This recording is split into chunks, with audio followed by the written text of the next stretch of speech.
CERT class 10 chapter 7 coordinate geometry का introduction. Coordinate geometry complete finish हो जाएगी 2-3 फॉर्मूलों से।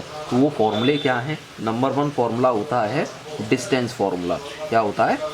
Distance formula. डिस्टेंस फॉर्मूला किस लिए होता है? डिस्टेंस फॉर्मूला होता है दो पॉइंट्स के बीच के डिस्टेंस को निकालने के लिए।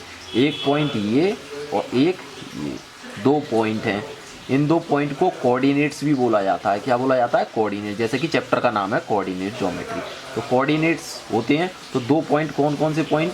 मान लिया ये पॉइंट x1 y1 और ये वाला पॉइंट x2 y2। ये दो पॉइंट हो गए। अब ये x और y ये क्यों रखा गया है पॉइंट? ये तो ये इसलिए रखा गया है जैसे कि ये एक एक्सिस है और ये दूसरी एक्सिस है। इसको हम बोलते हैं x एक्सिस। क्या बोलते हैं? x axis. और इसको बोला जाता है y एक्सिस। क्या बोला जाता है? y axis.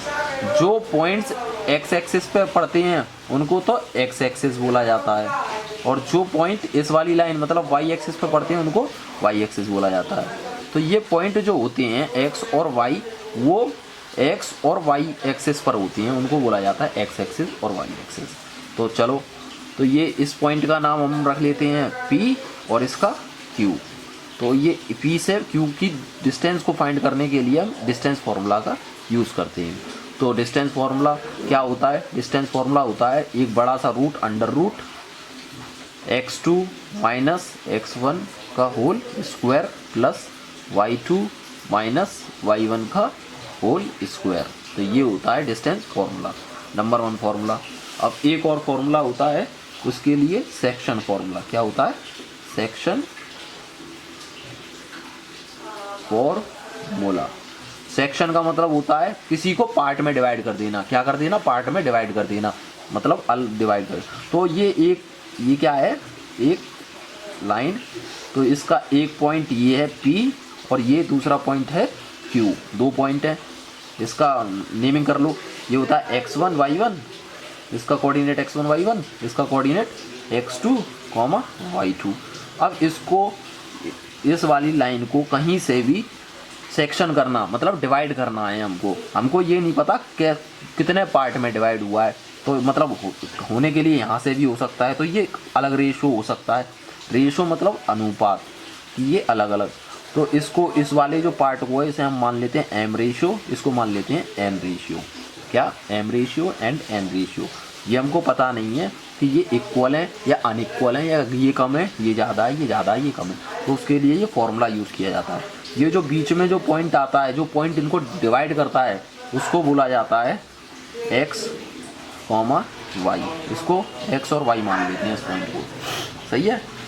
अब हमको ये पॉइंट जो निकालने हैं, इन जो पॉइंटों की मदद से, इन जो P और Q के पॉइंट्स की हेल्प से x और y का पॉइंट निकालना होता है।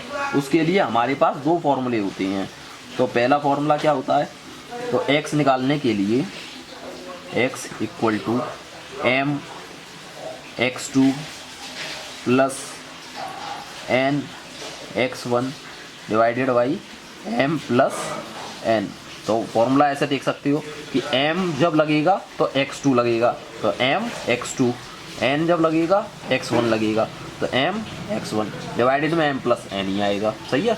उसी तरीके से इसका दूसरा फॉर्मूला होता है y निकालने के लिए। y मतलब ये वाला y निकालने के लिए, तो y के लिए क्या होता है? y के लिए y वाला पॉइंट ले लेंगे, तो m y2 plus n x y1 divided by m plus n इधर भी है, m प्लस n इधर भी है। बस ये क्या है? y में y2 y1 आ जाएगा, इसमें x2 x1 आ जाएगा। अब इसका तीसरा जो फॉर्मूला होता है वो होता है मिड पॉइंट के लिए। किसके लिए? Mid point formula. तो मिड पॉइंट कैसे निकालने के लिए, जैसे कि हमारे पास दो पॉइंट हैं, दो कोऑर्डिनेट्स हैं, दो पॉइंट हैं। इसको मान लेते हैं P और इसको मान लेते हैं Q। सही है। तो ये पॉइंट है, इन पॉइंट का x1 y1 नाम और इसका x2 y2 नाम।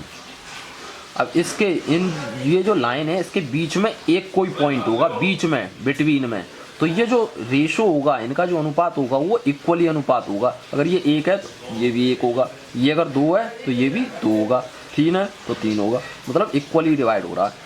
तो मान लिया कि ये 1:1 के रेशो में, तो ये वाला जो पॉइंट है इसका नाम रख लेते हैं x, y। अब हमको x और y निकालना है, तो इसका बहुत सिंपल फॉर्मूला होता है। तो x निकालने के लिए क्या फॉर्मूला होता है, x equal to x1 plus x2 divided by 2, और y निकालने के लिए y1 plus y2 divided by 2। तो ये होता है मिड पॉइंट फॉर्मूला। ये क्या होता है, मिड पॉइंट फॉर्मूला।